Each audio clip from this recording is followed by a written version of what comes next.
people truly don't understand.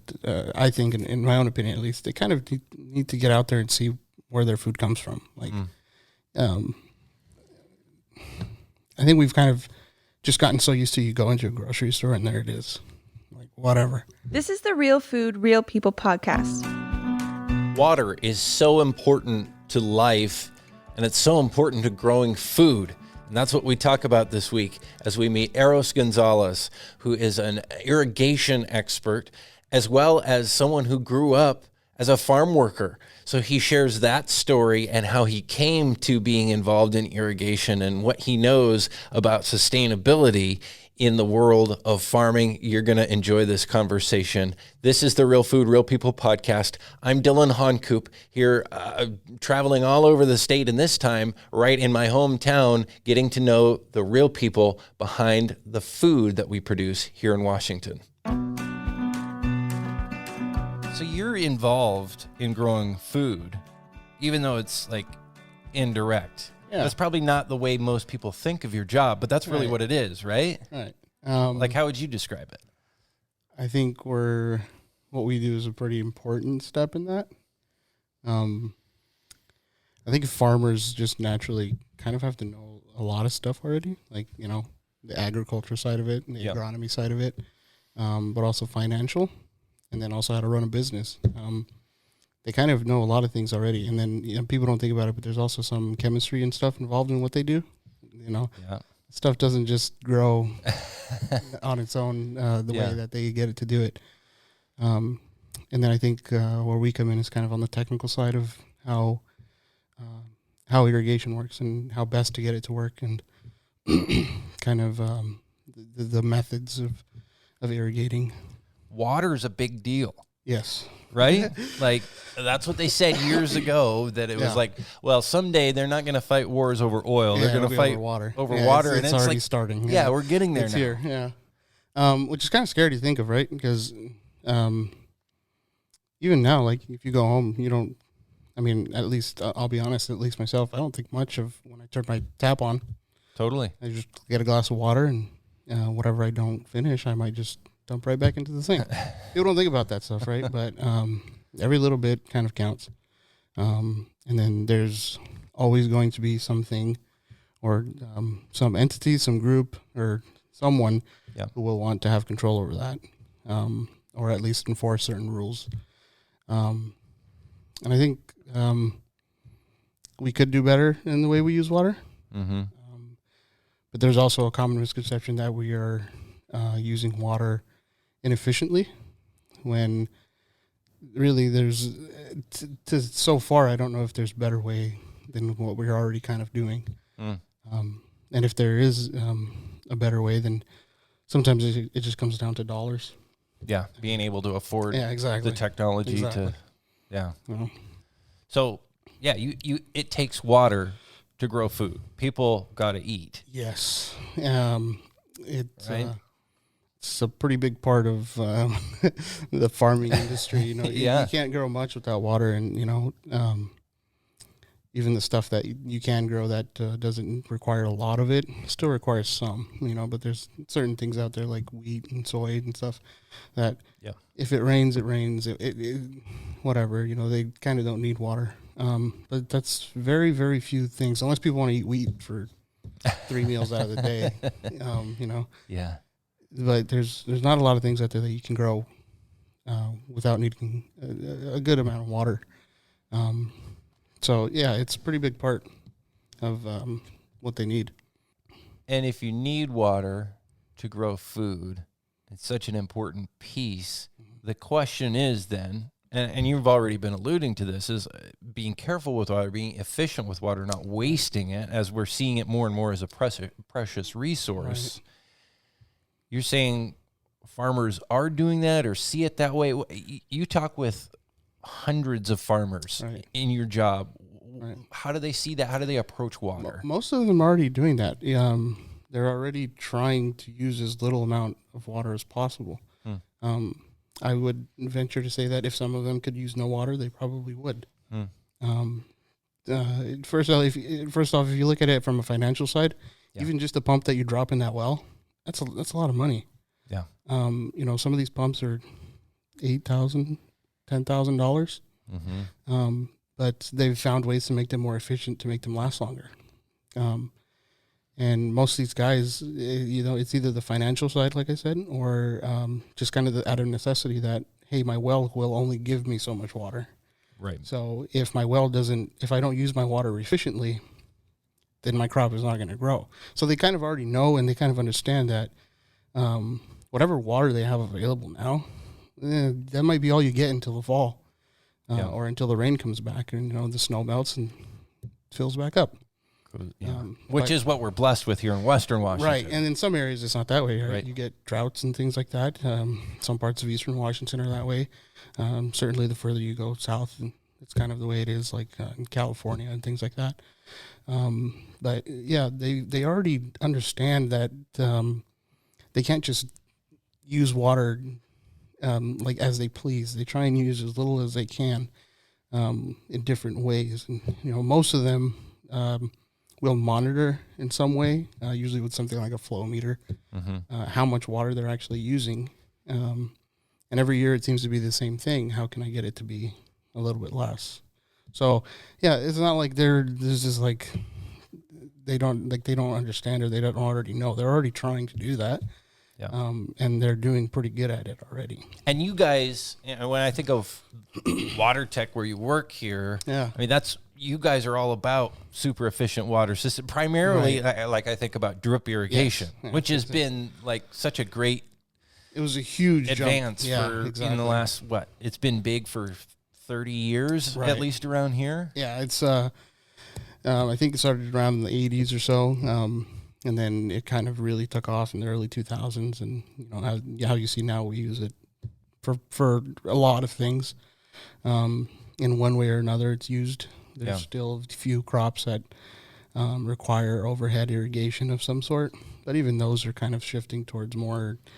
How do I use less water or get more accurate with my water? And that's kind of where drip came in. You were able to pretty much set it right on top of the root structure of the plant. Right. And then monitor or irrigate at a very precise flow that you could calculate just by knowing the diameter of what that hole was that was punched in the poly. Yeah. So it's a very cool system. I guess I kind of take that for granted because my dad started. I mean, he started growing raspberries in 1986. The first few years he did overhead, and then it was the early 90s when he switched to T-tape. Yep. And he was one of the first ones. He's like, no, I got to do this. This is the way of the future. We got to do it. But I take for granted how that works. So explain that. It's basically, I guess there's a few different ways to do drip irrigation, right? Yeah. The two most common, I think, would be like a molded emitter, like a laser cut emitter. So they're just two different sort of kinds of emitter that they use. And the emitter is essentially what allows the water through at X rate. So it's a plastic tube, and the question is what kind of a hole is going to let the water out. Yeah, exactly. Yeah. So it's a plastic tube, and this emitter is actually molded into the tube itself. And that emitter has something that we call a flow path, which helps with filtration. It kind of filters out any just really tiny particles. But it also controls how much water it allows through, which in turn controls how much water you drip. So we kind of put all that technology together, and then say, for if you have X amount of plants or X amount of acres, you need this much amount, and that total footage of tape or clipper line will put out this amount of gallons per minute, and then just size this pump to that, and everything all just kind of comes together after that. So that's what you do, is design these systems, basically. Right. Yeah, kind of everything like a lot of these systems are already in place, and then for those systems, sometimes we just try and find more efficient ways or ways to make them more efficient, kind of upgrade them. So you see that now, especially with like VFD systems, which is a variable frequency drive. A lot of people are switching over to that because it just allows you to increase the lifespan of your pump, which, like I said, are not very cheap. But for the irrigation part, if people are using, non-pressure compensated tape or clipper line, if it's viable, we try and get them to switch over to a pressure compensated, because then it's very easy to control or know at what rate we're going to water with much less loss of water. So again, all of this technology and so the much. designing and Yeah. planning and pumps and all these Yeah. things are all and dollars to do all of this. Yeah, it's a lot. It's all just to reduce water use. Correct. Really. Correct. I mean, even certain things like plastic mulch, like people may have seen that or not. Sometimes it's more often than not, it's a black film over the beds. That's actually to keep in most of that moisture. So in like berry crops is Correct. a lot of what we're talking Correct. here, right? Yeah, berry crops, and then also things like pumpkins and some greens and vegetables. Yep. But that's meant to keep a lot of that moisture in. Depending on the color, sometimes some of it is meant to reflect heat, and others meant to absorb it. But it also aids with not allowing weeds, because weeds also take a lot of the water that you're putting down. Yeah, you don't want to be giving water to weeds. Exactly. Yeah. Which in some sense is a waste of water. Yeah, weed control is Exactly. water efficiency. Exactly. I never thought of it that way. Yeah. So not allowing those to get any sunlight or very little water is one way of doing it. And the big thing from drip to kind of what we had in the past is overhead irrigation. Like a brass impact sprinkler. It doesn't discriminate with what it's getting wet, whether it's Right. weed, dirt, Soaks everything the down. side of a road. Yeah. It doesn't matter. It just it goes in circles until the cows come home. It does not matter. Whereas drip, now I can control within 8 inches or so where my water is going to go, and usually that's going to go towards the root structure of the plant. So that's kind of the cool thing about tape, is now you've kind of eliminated a lot of this extra usage of water, so and kind of reduced it down to an 8-inch diameter circle or so to kind of control where you're putting your water. Not watering something you don't need to. Exactly. And at least you're getting it a lot closer than what a brass impact could do. Yeah. And all of this is for, how many different food crops would you say you're helping design Yeah. irrigation and selling irrigation technology for? I mean, red raspberries, I know for sure, because that's what I grew up in. That's why my dad comes shopping here. Blueberries. Yeah, the blueberries, strawberries too. Yep. All the berries really that we grow here, especially what we grow locally. Yep. A lot of that stuff, some veggies and things like that. Yep. But you also see it a lot in like the almonds, like the nut industry. Yep. The almonds, hazelnuts, peanuts, things like that. But even other things like in certain areas, they've started to switch over to drip for things like orchards and vineyards and whatnot. So it kind of, most of that stuff can be ordered custom size anyway. So other than a few handful of things that we still have to figure out, or certain crops that we still kind of have to figure out if we can make it work, the possibilities are kind of endless, I would say. I was going to say, like, what crops are out there that they're still trying to figure out, like a grass field? Yeah, exactly. Like, grass seed you kind of need overhead watering, because I don't know too much about grass seed, but I know that you kind of are trying to not be discriminate, just get everything wet, because it's all got to grow. Right. Well, and even if you could get it all wet, you get up to a point where that would get so expensive and there'd be so much plastic. Yeah, exactly. Yeah. So we've tried it in potatoes before. It's, I think, still got maybe a little bit of ways to go. I know it works. Yep. But if anybody knows, if they know how potatoes are harvested, the whole patch of ground kind of gets ripped up out of the ground. Yeah. So then the plastic might be run through the harvester. Some people don't really like it, and some people are just kind of like, whatever, it's going to get ripped up anyway. Right. So it's been proven to work for potatoes. Yeah, I know, like EB Farms here locally has done a bit with it. They've done a few test plots with it, and it's worked pretty good for them. But sometimes it just comes down to, can you increase the yield per acre with drip tape? And if you can, maybe it's worth the extra work. I know for them too, it was a way to get enough water to grow a crop. Right. So that's another Still thing. in a field where maybe they didn't have access to, they had a really weak well. And so they literally That was have the to only way to get it to work. use every drop that they could to those plants and not anywhere else. Right. So that's another cool thing about drip, right? Like I said, is it allows you to control a lot better where you're putting that water without wasting it in other places. So yeah, I know that they did a few test plots, and that definitely helped in that situation where the well itself wasn't gonna be able to handle the whole season on its own. Right. So yeah, there's a lot to.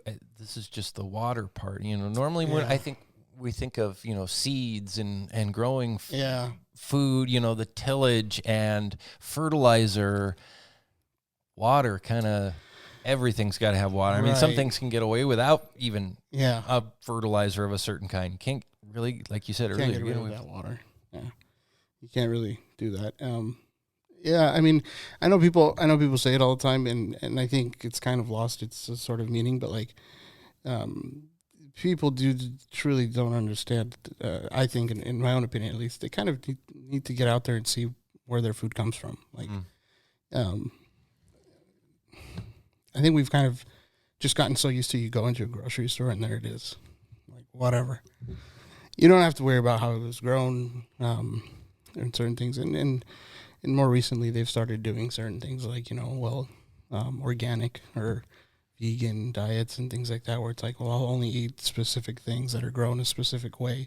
Right. And sometimes it's just kind of like, I think, just being able to have that food in general, we take for granted all the work that goes into doing that. Because like we said, a farmer could probably do the job of 4 people, an accountant and someone, a CEO and a chemist and an agronomist. Like they could do the job of multiple people, Yeah. So, it's just kind of sad that people don't truly know how much work and effort goes into this. And I don't know. Maybe, they start noticing a little bit more that this isn't, a lot of these people aren't doing it for fun or because, this is the only option out there. And they're doing it because they love it. And this is what they like to do.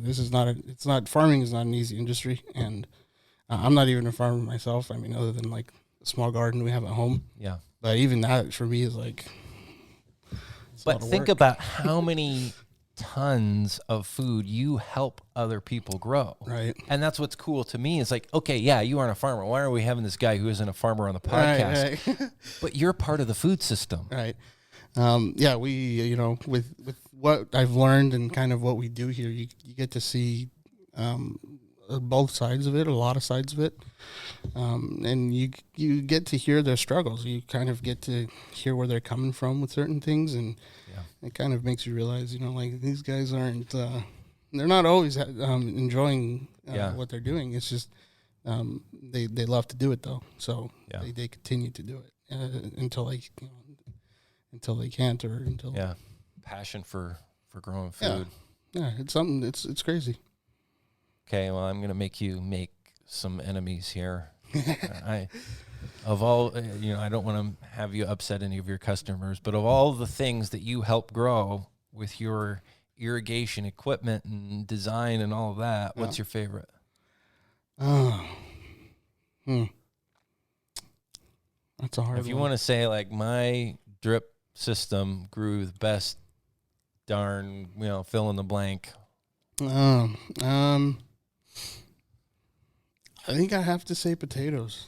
Yeah? Even though it doesn't really use drip, not too much.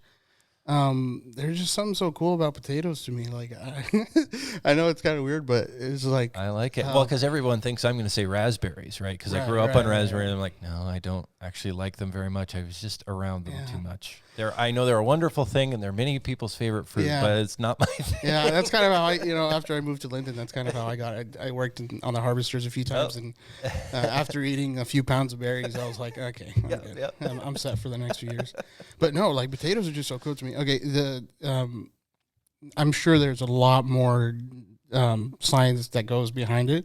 Yeah. But the way I've seen it and the way I understand it is you can take a potato and you can eat the potato, Or you can take the potato, you can put it in the ground, and now you have more potatoes. Yep. And then you can take one of those potatoes and put it in the ground again, and you have more potatoes. It's literally like an infinite food glitch. Like, it doesn't make any sense.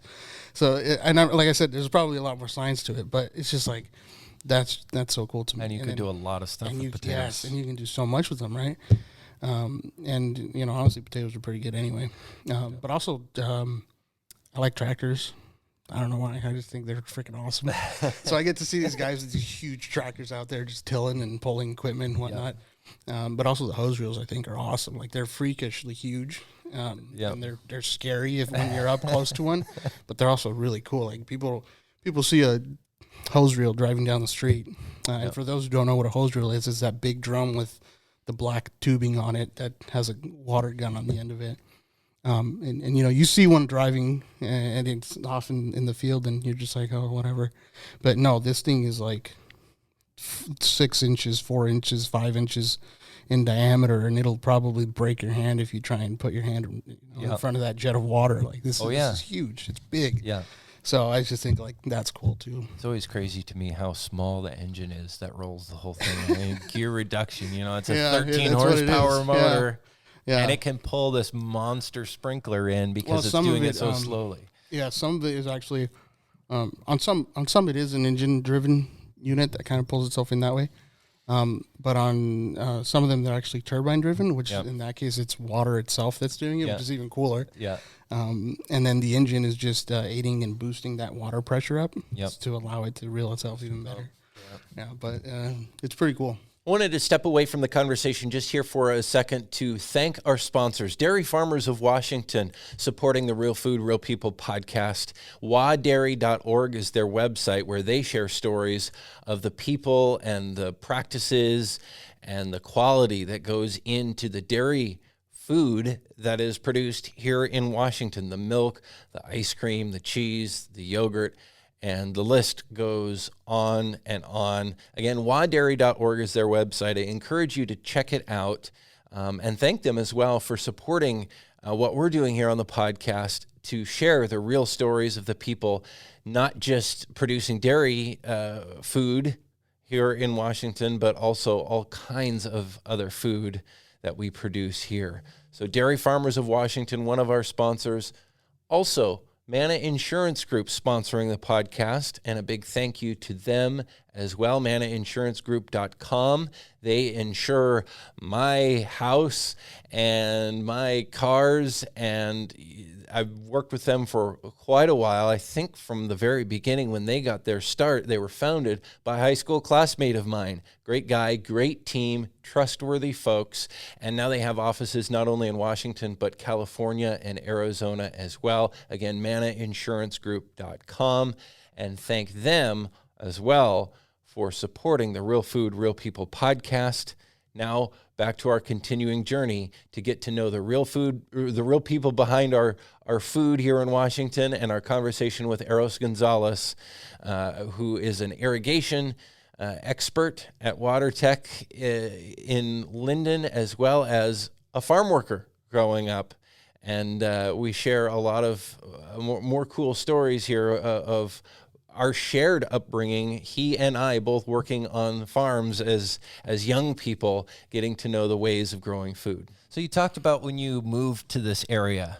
When was that? And you know, I guess full disclosure, we talked with your mom and heard some of your family story on this podcast in season 2. She was the first episode of season 2, which technically is episode 49, I think, of the podcast. But tell it from your perspective, growing up, and because you grew up around farming from probably your earliest memories. Yeah. So Grandpa on mom's side had a farm back in Mexico. Mm-hmm. We were born in the U.S. and then we moved to Mexico for a while. Yep. Came back when we were pretty young still. But from what I still remember, at least, you know, there was a farm there, and they grew all sorts of little stuff. They had some cattle and some horses and some pigs and things like that. So that kind of is where it started, like, you know, a little bit of differences in the way that farming is done, obviously. Yeah. But still, we started there, came here, and then, our our version of daycare was coming with mom and dad during the summer to the fields. Yeah. And sometimes Mine too, by the way. Yeah. And sometimes it was out of like necessity. Like, yeah, we can't really afford a daycare, so why don't we just go to the field and you guys can follow us around with a stick or something. Yeah. So sometimes it was that, and then other times it was like, okay, you're old enough now, maybe Yep. you can start helping. So Yeah. that started when we were still pretty young. Now, if I remember right, was that in Eastern Washington? That was in Eastern Washington, yeah. Okay. So like Yakima Valley area, Sunnyside, Washington. Yeah. So that kind of started there and just in and around that area. It's pretty agriculture heavy area, but it's very seasonal. Yeah. Once it gets cold, and that's it for the year. Everything's done. Yeah, it's not like Lynden. We kind of hold out for a little bit, and then February comes around, and January, February get really cold sometimes. Yeah. But no, you get kind of both ends of the spectrum. When it gets really cold, it gets really cold, and when it gets really hot, it gets really, really hot. We started, going with mom and dad to pick apples, and it's not as fun as like the Bellwood place where you can just pick a few apples and you're happy. Yeah. You got this huge like bag and back-breaking work. Yeah, by the time you fill it up, it's like 80 pounds, and you're 14 years old, and you're like, yeah. So we kind of just do what we can, and it was pretty cool, kind of growing up doing that. And then we did cherries too. Asparagus was a pretty big one. Just pretty much anything and everything that is grown in Eastern Washington. I think they started doing like blueberries and stuff, but the weather's kind of a little too warm almost for berries. Yeah. But I do know that they can do it there. But a lot of fruits and veggies as well. Onions, cucumbers, peppers, all sorts of stuff. We've seen it all. And we've picked probably everything on this side of the coast, like every fruit that's out there. Yeah. Or vegetable too. And then actually the whole reason we moved to Lynden in the first place, the original reason was for work. It was to come work. We had gotten, season had ended, or season had ended. I'm pretty sure we got laid off, but mom said season ended. Right. So, and then we were at some fast food place. And one of my middle school counselors walked in, and he said, "Hey, what are you guys doing?" And we were just like, "Oh, just got laid off or whatever." And the summer was just kind of starting, so he's like, "Well, if you need work, like I know some people up north that they're kind of just getting started their season right now." And we're like, "Oh, okay." So talked to dad, got loaded up in the truck, left that same day, got here. And then the first day I ever worked here in Lynden was on the 4th of July. And that was probably 5 or 6 years ago. And I don't know, I think it's pretty cool.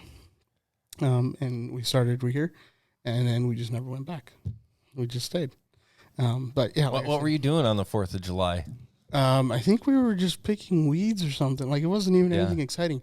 So actually, no. So half the day we were out, I'm not sure what exactly the word would be for it in English other than like picking weeds. But we call it asadoneando, which is just, that big stick with the blade on the end that you use to pick weeds with. We were doing that. And then about halfway through the day, they called us and said, "Hey, we got a harvester ready for you." So then, we went, and there was 4 of us. So they're probably like, "Sweet, we can get another picker going. We have people to do it." Exactly. Yeah. So they called us, and they were like, "We got 4 people. Perfect." Threw us on a harvester, and the rest is history. So what, your mom, dad, you, and my brother, your brother, which is perfect because then you're working together. Exactly. Yeah, it worked out pretty well. That's awesome. We get annoyed with each other, so hey, cut it out. Yeah. Stop singing that stupid song. Yeah. But no, it worked out well, and that was the 4th of July. It was the first day we started. We got here really late on the 3rd. Probably after midnight, so it would have been the 4th already, and then we started that next day at 9 a.m. So, it's a pretty easy day to remember, at least. Yeah, no kidding.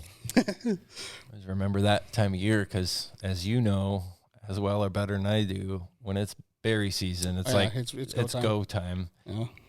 But then it was the 4th of July, and I would always hope, like, maybe there'll be some way that we can at least get off a little bit earlier and, go barbecue or do fireworks or something. And I think we got pretty lucky that it was already a little bit towards the end of the season, because 12-hour days and then rolled into 14-hour days, which turned into 16-hour days. And pretty soon I was like, I don't know. It's a lot. But you get used to it after a while. But to get thrown into it just like that, it was like, we didn't even have time to go grocery shopping for like the first 2 weeks. And I was like, brutal. We need food. Yeah. So you can't just survive on the berries. Berries they pick up. That's probably why I don't indulge in them too much anymore. But that was kind of the reason we moved up here, was just for work, and it all happened to work out. Lynden is a very, very beautiful place. The community is great. The people are pretty awesome as well. And for us, there's work year round. Like you can do something pretty much year round, with the exception of a very small amount of the time. So we just liked it, stayed. So how long ago was that? It's probably like 5 years now. Okay. 6 years. And so then what did you do from there? How long did you work for them in the berries, or what else have you done? Yeah, so we worked in the berries for a little bit, I think for the first 2 or 3 years. And then graduated high school, and then just kind of started doing like some construction, painting, just kind of odd jobs like that at a packing place in Blaine. And then 3 years ago, 3 years ago today, I ended up here at WaterTec, and it's just kind of been. Yeah, how did you land this job? How did you get into the world of irrigation? It's funny. I knew that side of irrigation, where it's like water comes in here, goes out there. Right. Boss man told me to do it. Yeah, exactly. Like that's it. Like that's what I knew, right? Like my level of understanding. Yeah, just kind of a basic understanding of it. Like that's not supposed to be leaking. I should tell someone. Yeah. So that's kind of what I knew, just from being on the harvesters in the fields and stuff like that. Because the irrigation back in East Washington is a little bit different. Yeah. But I was driving to work, one day or something, and I met my dad at the McDonald's down here. Yeah. And he was like, this WaterTec down there is hiring. And I was like, who the heck's WaterTec? He was like, oh, well, it's just right over there.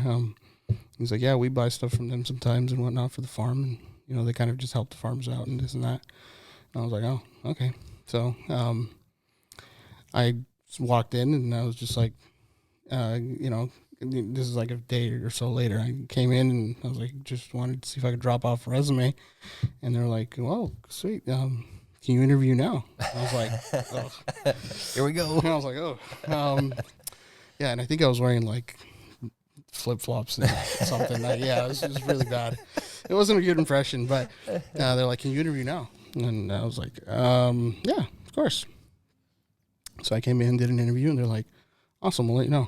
And then called me probably a day or two later, and they're like, yeah, I want you to come work for us. So I was like, okay.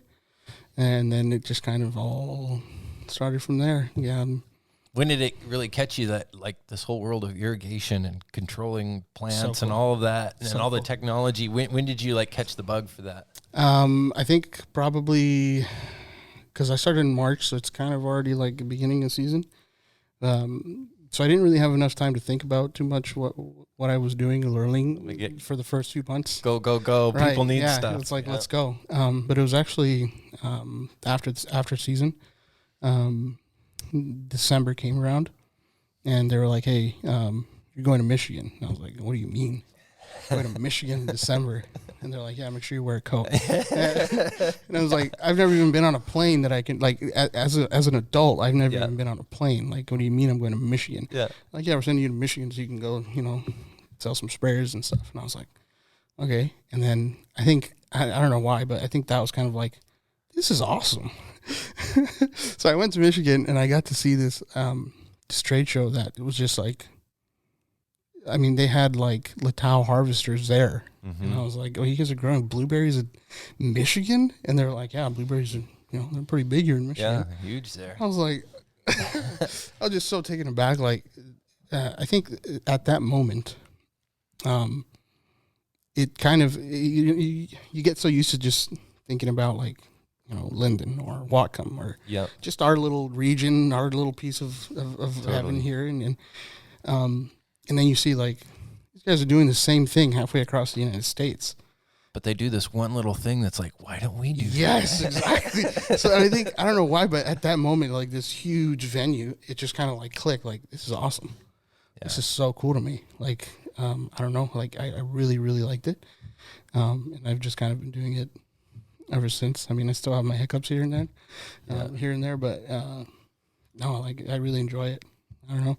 I think it's the challenge of like, or part of it at least is a challenge of trying to figure out how to best get something to work, or how to solve someone's problem, or hey, my pump's not working. What do you mean it's not working? Well, it's not building any pressure. Okay, well, have you checked this or this? That kind of side of it is like trying to figure that out. And then also like, it is pretty cool to see some of this equipment. And yeah, there's just kind of a lot of cool sides to it, I think, that some people don't get to see or don't get to experience. I mean, if you've never been up close to like, a 70 horse diesel engine while it's pumping 800 gallons a minute at, 160 PSI, that's like something, it's just like, it's so cool. You got to see it. It's just so loud, and it just kind of makes you feel like, wow, this is insane. It's got to be super great to having you on a team like this, because there's a lot of folks in the farming community who maybe they only really speak Spanish very well. Their English isn't great, but they're out working, they're a farm worker, they're working on the farm, they're managing irrigation, and you can work with them to be like, okay, find out what's really going on, to be that bridge too. Yeah. Kind of the cross-cultural, bilingual, bridge in that community too, because that could be a thing. Like if people can't talk to each other. Yeah. And it's not just English and Spanish, it's Punjabi, and there's multiple there's more than just English and Spanish. Language and cultures represented in this farming community. Yeah. And for people who can't speak to each other well, it can get really frustrating, especially with technical stuff like irrigation. And some of that stuff's hard to, even in English, or that you and I would understand. Even it's still hard to describe. So you can only imagine when you're trying to speak to someone in a different language, to try and get that point across. It gets very hard. But yeah, that's not to say that it's because it definitely isn't a bad thing. But you're not going to see the owner of the farm in here every day. That's just not how it works, right? He's got other things to worry about. He's not the guy you actually see every day. Yeah. The guy you see every day is his farmhand, and the guy who's actually doing the repair and doing the fixing, and those are the guys you see every day. And you still get to see the boss man every now and then, but those are kind of the guys that you start to establish a relationship with, and you kind of get to know them, they get to know you, and you guys get to work alongside each other quite a bit. But yeah, it's pretty neat to see the different communities involved in all this. We got a very large Punjabi community that they make up quite a bit of the farmers in our area. And then even down, you start headed down towards like Skagit area. There's just pretty much this nice big chunk of land, and they kind of share the land, and they allow different people the opportunity to come in and take a piece of land and grow what they want to grow. Take it to market, just kind of doing that. And a lot of those people happen to be Hispanic or from the Hispanic community. Yeah. So they will actually make the trip from that area down to see us, just because they know that they can get the help that they need, Right. And they don't really have anyone else in the area that can give them that help. And I think an important part of what we do is not just, I don't look at it like I just want to sell you something. Like that's It's different. I want to teach you. I want you to know why this is what I'm selling you, or how this works. Well, especially with technology like this, it's not just like you plug in a tool and there it goes. Like you have to understand the whole system. Yeah, exactly. So that's kind of the cool part to me, is like I get to teach them or help them understand why this is the way we're doing it, or why this is the product that they might need. Not just like, here you go, take this. Good luck. Yeah, exactly. So, like, this is why you should use plastic mulch, or this is why you should use this kind of tape versus that kind of tape. So, yeah, I think that's a pretty neat part of it, too, is it's kind of fulfilling in a way. You get to see them grow. I mean, I've only been doing it for 3 years, but you do really get to see, like, first year farmers versus third year farmers. Yeah. Huge difference. It's like that. I don't know anything about it, but it's like that saying, like, your first kid, and by the time your second or third kid comes around, you've got it all figured out. Hopefully, Yeah. And that's kind of how it is. Is like first year farmers. Most of them don't have a clue what they're doing, if we're being honest. Yeah. They have a basic understanding of it, and they have a passion for it, and that's probably you have to have that. Exactly. That's the biggest part, is you have to have the passion for it, and even if they don't have the money for it, they figure it out one way or another. But then second, third year, they're just rocking. They already know what they're doing, and by that point, all they really need us for is to help them find the parts on the shelf sometimes. So but it's still really cool. Awesome. What would you say the farm worker community around here is like? Because that's what you were a part of, that community, right? And you still work with those folks a lot. What are their concerns? What's their life all about? Are they pumped to be doing what they're doing, or are they feeling stuck? I think a lot of them enjoy what they're doing. A lot of so the way I look at it is, back in Mexico, we grew food to survive. So sometimes, especially for some people, you come to the U.S. and then they tell you, I'll pay you to continue growing food. That's just like, oh, you're going to pay me to do what I used to have to do to just get by? Yeah. That's awesome. I'll do it. Sure. And truly and honestly, a lot of us really do like to work. Like, we do like to do, especially in that kind of work. We enjoy it. I think most of them like doing that kind of work. It's just kind of familiar to us. We know what we're doing, and something to be said about not having too much stress either. Like, it's not very stressful for someone as an employee sometimes. You don't have to take some worries home with you, and that's kind of a cool part of it too. Yeah, put in your time, get your rows done, whatever it is, pick your pounds, and call it a day. Yeah. So if they were allowed to, I guarantee you some of them would work more than 10 hours a day, 16 hours a day. Really? Yeah, if they were allowed to, I guarantee you they would. I think there is some concern with certain laws or rules that are coming into place. The overtime thing that's supposed to roll in the next few years. Even for us personally, that hits home because my dad works with EB. He works there. So it's kind of, you kind of start to see or hear it from the community, like, hey, how does that affect you? Yeah. And what is the real effect? Because, initially you think, well, hey, overtime, great. You're going to make that much more money. And it doesn't really work that way. And I think maybe the plan that they had in mind is with good intention in some way, like they're trying to help.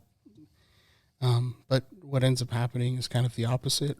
So it's kind of one of two things. You get your hours capped, or you get let go because they can't afford to have that many people now.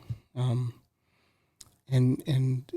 I don't think there's anybody directly to point the finger at. Like, you can't point the finger at the people who kind of came up with the bill or whatever it was, because they're actually genuinely trying to help. Yeah.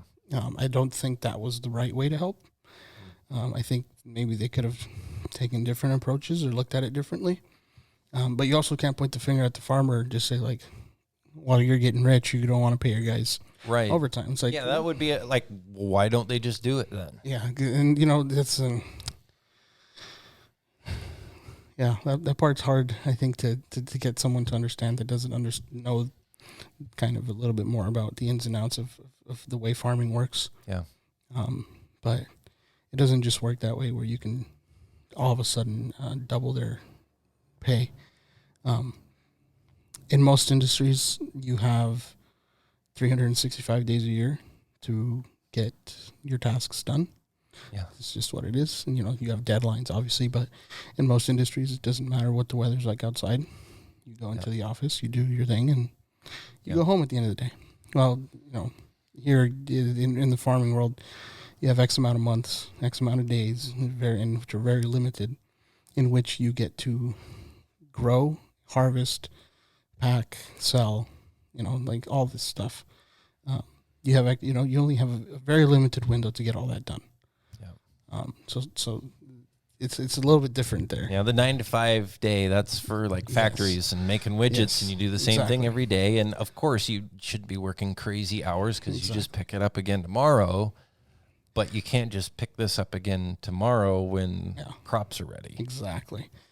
You can't just take a day off on a Monday because it's like, hey, well, it's a holiday. Yeah, but there's a couple tons of berries out there that need to be harvested. Like we were talking about 4th of July. It's like, hopefully we can get done because if berries got to get harvested. Yeah, so there's that side of it. Like they have a very limited window in which they can make their money, really, essentially. And then you have years like this last year where you get intense heat waves. Yeah. People had, crop damages that were just astronomical. Like, you can look at it acreage wise or even as a dollar amount. Like, it was just so much money. And that's the other part that people don't understand is like, the owner of the farm still assumes all of the liability or the risk. Like, that's who's kind of risking all this. Not the employee or the worker, because if the employee or the worker, if the boss isn't doing good, well, okay, I'll go to the next guy. I'll go work for the next company. Yeah, it's so that's the difference there. And I think sometimes they tend to think like, well, they get worked, like animals every day. Yeah, it's the same. Boss isn't going to pay me for a 16-hour day if I'm only doing 8 hours of work. And especially not November and in August and September, like it doesn't work that way. But in those 4 months, there are 5 months that I have where we're growing and we're harvesting. It's go time. That's just like that's the boss's time for him to make his money. It's the same for me. That's the time that I have to make my money, so that I don't have to struggle for the rest of the year. So it used to balance out. Well, it's also kind of an ancient way of life. For people in rural areas who grow food. You work hard during the summer, and then you can kind of take your time off during the fall and the winter. And a lot of families and even cultures can be patterned around that. And I know, like, the local Hispanic community, growing up working with people side by side, well, when things got slow, then, where are they? Well, they went back to Mexico for a month. Yep. And so they're seeing family doing whatever, and then they come back when it's time to get going. They have the ability to do that. Yeah. So I think, like I said, I think their intentions are good, and or at least I hope their intentions were good. Yeah. But it kind of ends up putting the working community in this difficult spot where, what side do you take? I guess the boss can only afford to pay so much before he might not be able to afford the operation anymore. So naturally, if you were put in that person's shoes, what would you do? You'd probably switch to things like automation or things where you require a lot less people to do that same job. Yeah. Or you hire twice the amount of people so that they can split the amount of work. But we've kind of seen how that has gone with the current labor shortages. Is you can't even get a normal crew together, much less two crews to operate on separate schedules. Well, and I know that working jobs that did that in the past, it's like, oh, great, like I only get 25 hours a week, and then somebody else gets another 25. Yeah. And like, no, I'm trying to make more money here. I want 40 hours at least. I'm like, I'm broke. I want to make some more money. Right. It's There's another thing that has just occurred to me. We're talking about like the common sense elements of this and practically how it works. Another issue that's brought up though is an issue of respect. What do you think about that? Because to me, that by not paying them, they're not respecting them. yeah, that it's kind of a slap in the face. Like, you're less than, you're exempted from that, and that shouldn't be. That's kind of more in the like emotional, like symbolic realm, but it's still important to people. Right. I don't know if I would agree. I personally have never felt or been disrespected, or I've never felt that I've been disrespected by a boss when I was working, in the fields, and things like that, harvesting and whatnot. If anything, is quite the opposite. Most of them really cared about their workers and tried their best to make sure their workers were happy. I remember, and there is differences. Don't get me wrong. There is some that are not quite as good. But I don't know if that really applies to all of them. And I don't think you can generalize that by not paying them, you're disrespecting the work they do. If you truly didn't have any respect for them, would you give them something like, just for example, like we at the first place I worked when I got here. And it kind of took me aback. But the first place I worked when I got here, Thanksgiving came around, and they gave us a turkey and some ham and some mashed potatoes and, just this whole lot of food. And then at the end of the year, they'd throw this company party, and they'd invite all the workers. That's not something you do if you don't respect your employees. Something you do if you don't respect them is, work them that way and then take a 3-week vacation with what would have been their bonuses, That's something you do, or kind of disrespect them or treat them differently. Yeah. It's different. Like, I've never felt that way, and I've never been treated that way. And I don't know if that's really. So what would you say then to someone who's saying, well, ultimately, because I honestly don't know how I would answer it, but I'm not in the same position in the background that you would to answer someone who says, well, it's rude, it's disrespectful to someone, it doesn't show them dignity to exempt them from overtime. I know because I have worked plenty of overtime exempt, I couldn't care less. I just wanted to make as much money as I could, and that meant for me getting more hours, and the only way for them to give me more hours is they didn't have to pay me time and a half. Okay, great. My paycheck is bigger. That's all I care. It's a different industry. I think this is the only way to. Well, first off, I'd say take a trip or take a week from whatever you do now and go work for a farmer and see. Yeah. Tell me if you feel disrespected or mistreated or anything like that. They're not. These people, they're treated very well. If anything, I'd say it's one of the very few industries where you have a lot much closer of a connection with the person who signs your check. There's not very many industries where you kind of have that connection, but. It's one of the few, I think, where you actually even get to see your boss or communicate with your boss. Yeah. And a lot of them are great guys, even here, in this area. I'm sure like a lot of them are awesome people. But yeah, I'd say that's not. Well, first I'd have to ask them, like, have you ever worked on a farm yourself? And if they have, then it's just kind of like, why. Is this anecdotal? Like, is this just from your own personal experience? Or I don't think most of them feel that way. Most of them are pretty well taken care of in one way or another.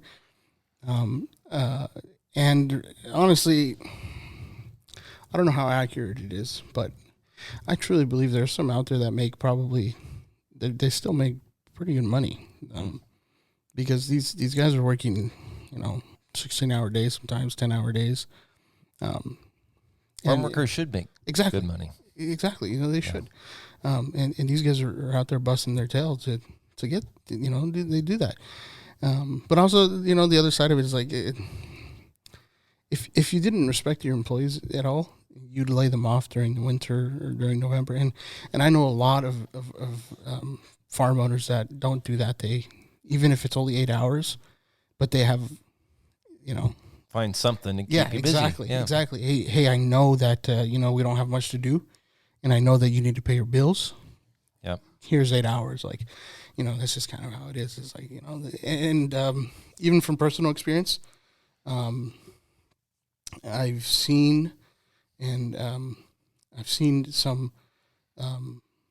some of the owners of these companies do very, very good things and great things that are hard to even I don't know how much I really want to talk about them, but I've seen them do a lot for the workers.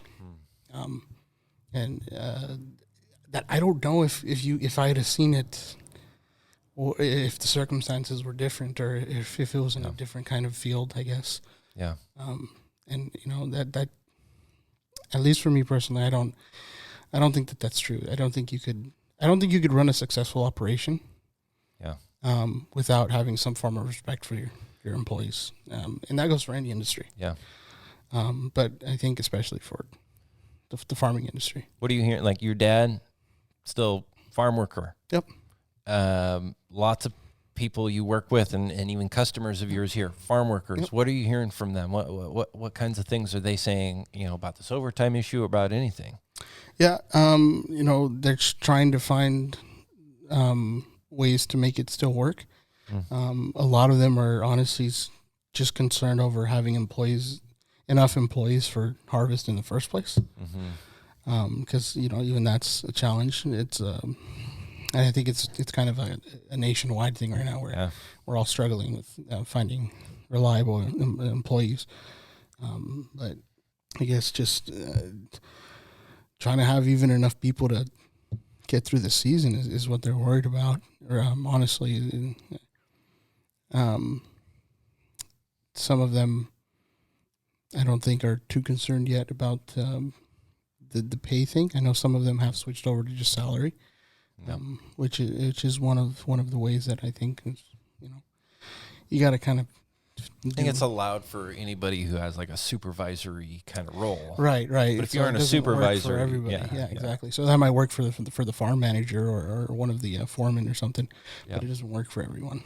Yeah. And one of the things that you kind of start to see now is like, well, as a worker, it's like, well, you go work 8 hours for him, go work 8 hours for him. Go work 8 hours for him because he'll only give you 25 hours or 30 hours, and he'll only give you that much, and he'll only give you that much. So you kind of now start to. So you end up doing the same thing. You just have to go to multiple jobs. Yeah. So there's that downside to it. But labor costs are already pretty expensive. I think that's one of the things about the U.S. is like. Our labor costs are a lot higher than most things, as they should be. I mean, we're a great country, and everybody deserves a fair share of what they're worth. Yeah. But it puts even the owner of the farm in a position where it's like, how do you compete with a country like Mexico where they can hire 10 people for what you have to pay one person? It's kind of hard to keep up and still make a profit doing that. So I guess labor costs and then material costs as well. That's another thing that's very, very. I think that's kind of one of the major things on everybody's mind right now. Going into the season is everything is a lot more expensive. And you guys have probably felt that here too, because you deal in like parts and pipes and things like that. Supply chain stuff has just kept being crazy now for a couple of years. Yeah, and. In the past it would be, hey, I need this and I need it now. No problem. I'll have it in 2 days. Now it's kind of like, I might need this. Can you order it? Yeah, it'll be here in a month.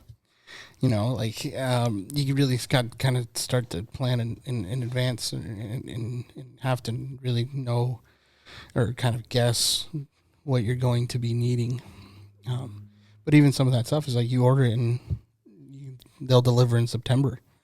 And you're ordering in May or in March. And it's like,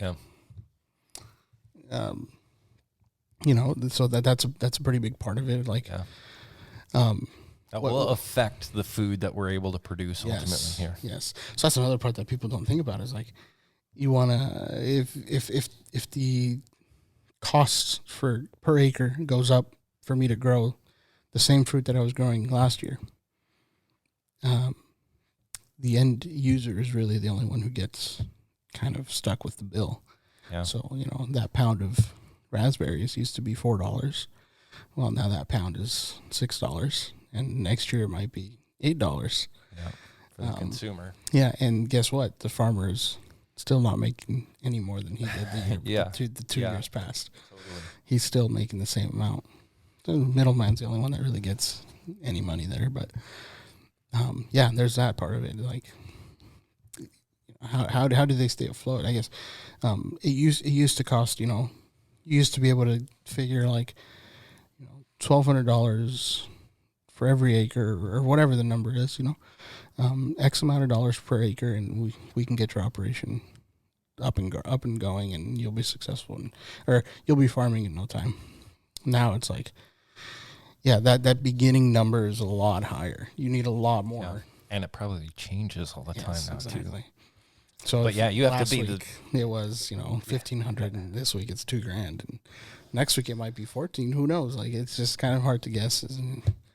So the upfront cost now is just ridiculous. It's huge, and I think small farmers are a pretty big part of the way that everything works here too. Like, or the way that it's important to the agricultural part of the community, and with that cost being so drastically higher, I think it might turn a lot of potential farmers away from that.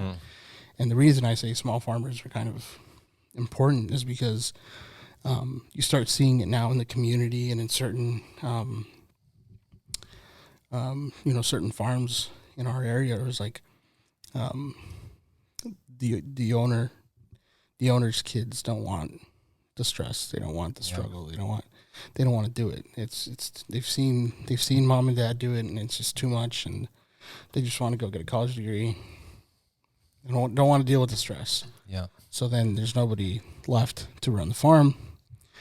They run it for as long as they can. Eventually, the farm turns into houses, and now there's less. And it doesn't bode well for anyone. Yeah. It's a lose-lose. Exactly. So that's why I think some of these small farms are pretty important. And I think some people might start small, but that's kind of how most operations begin. You start small. Hey, all of a sudden I have enough to buy another 20 acres and more acres, and now they're in operation. But if enough people aren't allowed the opportunity to even get in, or because of money, especially, and how many potential future farmers are we missing out on that? Totally. Aren't going to be there now. Yeah, and I think so much about that farm worker community that we were just talking about. Yeah. That's where so many of those people are, because they know the crops, they know the land, they live that lifestyle, and they want to do it. What are we doing to make it possible? Yeah. And what barriers are we going to take out of their way so they can make it happen? Yeah. It's rough, and that's another part of the small farmer community where it's like, if it's a family run operation, it might work, but if they have to hire people and they're just starting out and now they have to pay these people overtime, it can be, I would imagine it can be pretty difficult to afford that. So maybe they get discouraged or don't really feel like trying to do it again.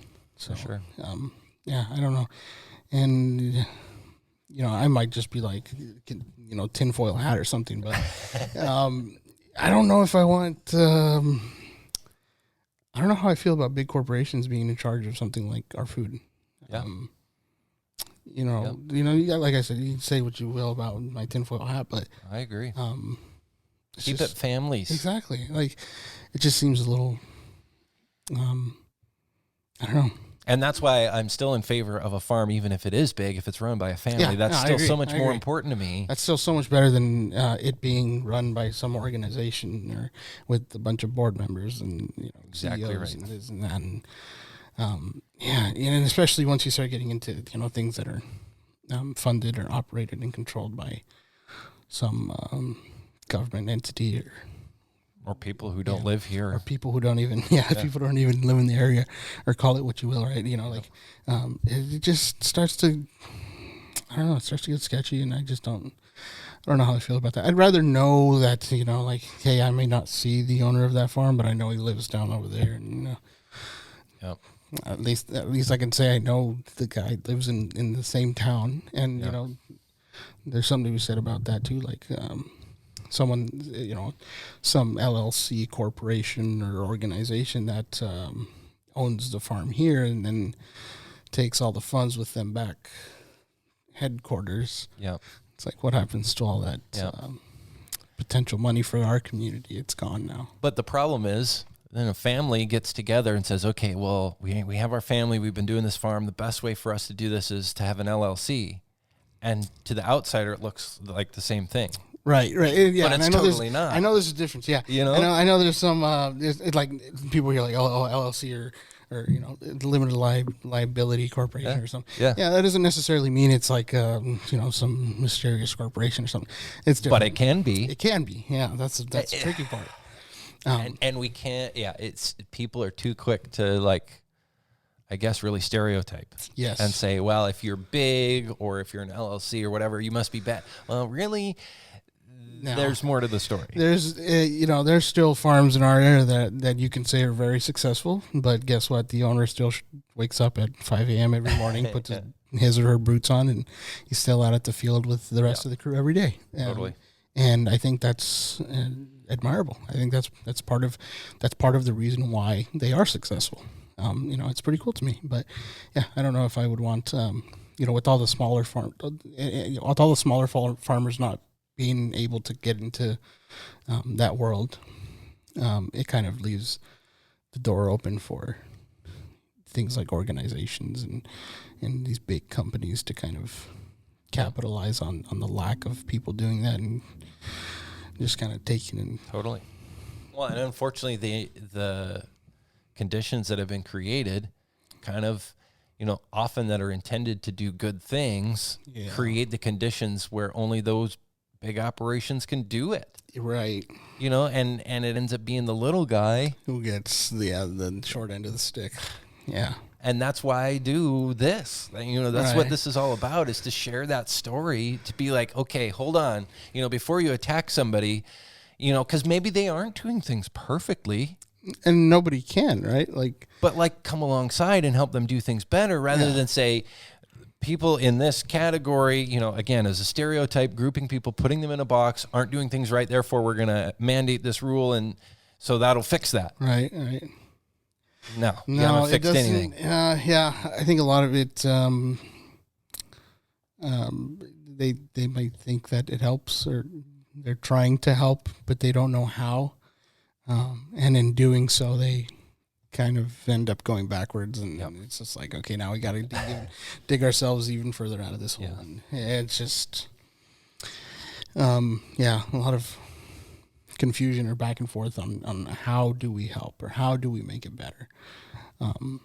I think in my own opinion, one way of, which there's already some smaller programs that do it, but I think having more support, and it doesn't necessarily have to be financial, but just more support for the farmers,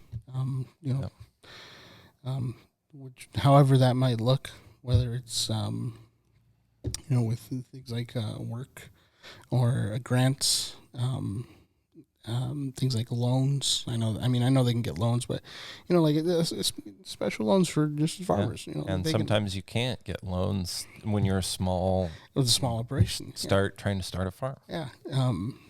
So just more support like that, and I think that's why there. Like I said earlier, the part of me that really enjoys this sometimes is being able to teach someone or show someone, and then they can take that and go start their operation and grow, and then they teach someone else, and then all of a sudden it's like, this farming stuff's pretty cool.